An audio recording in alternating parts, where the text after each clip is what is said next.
অর্থনৈতিক বৈষম্য।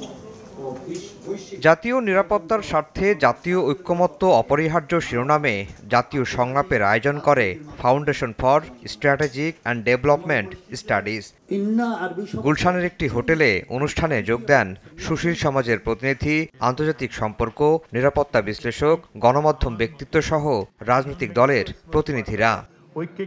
জাতীয় সংলাপে দেশের অভ্যন্তরীণ এবং বহির্বিশ্বের সম্ভাব্য হুমকি মোকাবেলায় নানা পরামর্শ দেন সুশীল সমাজের প্রতিনিধিরা।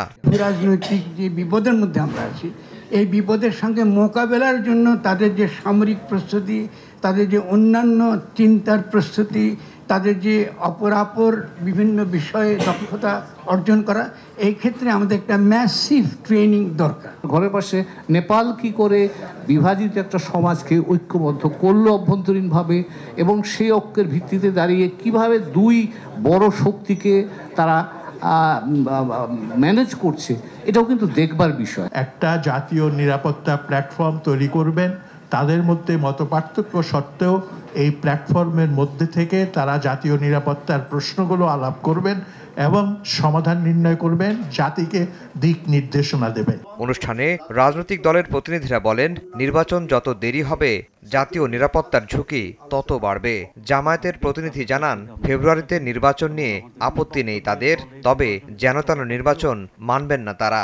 গণ অধিকারের নেতারা বলেন, সংস্কারের আগে নির্বাচন হলে আবারও গণঅভ্যুত্থান হতে পারে। এই নির্বাচন জনপ্রতিনিধিত্বশীল সরকার যত বেশি বিলম্বিত হবে, বাংলাদেশ তত বেশি নিরাপত্তার ঝুঁকির মধ্যে পড়বার আশঙ্কাটা বাড়ছে। ভবিষ্যতে কেউ যেন স্বৈরাচার হয়ে উঠতে না পারে, আমরা এরকম একটা পরিবর্তন চাই। ওই পরিবর্তনের জায়গা যদি আপনারা ফোকাস না করে যদি তড়িঘড়ি করে একটা ইলেকশনের দিকে চলে যান, তাহলে কিন্তু আবারও আপনারা অনেকগুলো গণ অভ্যুত্থানের সম্মুখীন হবেন। ডিসেম্বর থেকে এপ্রিল, এর মাঝে ফেব্রুয়ারি এখানে কন্টেইনড, সুতরাং এখানে আমাদের কোনো আপত্তি নেই। ট্রেডিশনাল ইলেকশনের বিপরীতে আমরা পিআর চাচ্ছি, আমরা লোকাল গভর্নমেন্ট ইলেকশন, জাতীয় ইলেকশনকে চাচ্ছি। এটা আমাদের দলীয় এজেন্ডা, অন্যদের অন্য এজেন্ডা আছে। সুতরাং প্রত্যেকের দলের এজেন্ডা ডিফারেন্ট হইলেই বানসালের ষড়যন্ত্র হচ্ছে, ইলেকশন চাচ্ছে না, ঠিক নাই, এগুলো বলাটা আমি মনে করি ষড়যন্ত্রের একটা অংশ হইতে পারে। সংলাপে বিএনপির শীর্ষ নেতারা বলেন, জনগণের মধ্যে কোনো বিভেদ নেই, মতপার্থক্য রয়েছে রাজনৈতিক দলগুলোর মধ্যে।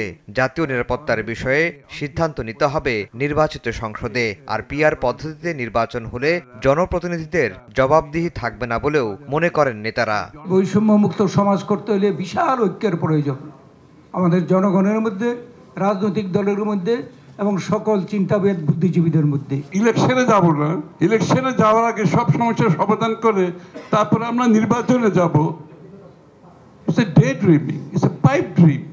এটা হতে পারে না কোনোদিন। বাংলাদেশের মানুষ তর্ক করছে, বিতর্ক করছে, আলোচনা করছে, এবং তার মধ্য দিয়ে কিন্তু তারা একটা জায়গায় এসে পৌঁছচ্ছে। ডেমোক্রেটিক ইনস্টিটিউশনসগুলোকে আমাকে শক্তিশালী করতে হবে, এবং এটাকে শক্তিশালী করতে যদি পারি, তাহলে আমি জাতীয় নিরাপত্তাকেও আমি নিশ্চিত করতে পারবো এবং আমার অন্যান্য বিষয়গুলোকে আমি সামনের দিকে এগিয়ে নিয়ে যেতে পারবো।